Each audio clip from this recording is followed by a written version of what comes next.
Finally, to China and the story of a former soldier who's had an unusual fight to get his pension after he was told he's a woman. The retired man spent the past 5 months battling to get the admin error corrected. Our China media analyst Kerry Allen told me what went wrong. Well, it started, this man, surnamed Tian, in eastern China. He'd already been claiming his pension for 3 years, but he was a former soldier. He's a bank official, and he found out at the end of last year that he was also eligible for a military pension.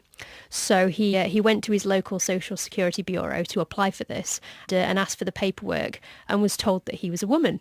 And he said to the people in the bureau, "I'm clearly not. Can you please change this?" And they gave him more paperwork and said, "Well, we can't do this. You also need to go back to your original employer and ask for them to do it." But being the military, that would have required a completely different set of paperwork. So he kept on going to various places, queuing for at least 40 minutes, he said in the newspaper that interviewed him, Dahe Daily, and just getting nowhere.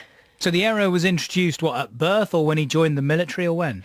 It was entered when he was in the military, because back then it had been a number system based on either a 1 for male, 2 for female, and somebody literally made a typo when entering on the system his gender. So he wasn't able to change it and didn't know that it existed for many years.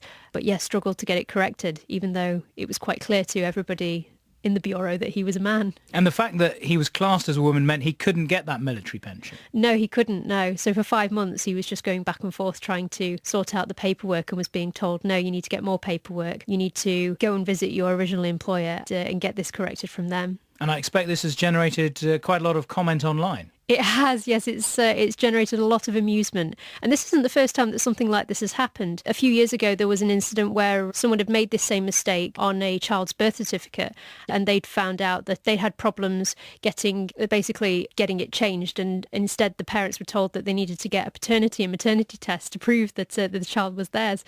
So online, a lot of people have been saying, well, this is typical of the state not admitting to making a mistake, but trying to blame the public. And a lot of people are saying it's typical that there's this much paperwork. Maybe he could have just dropped his trousers.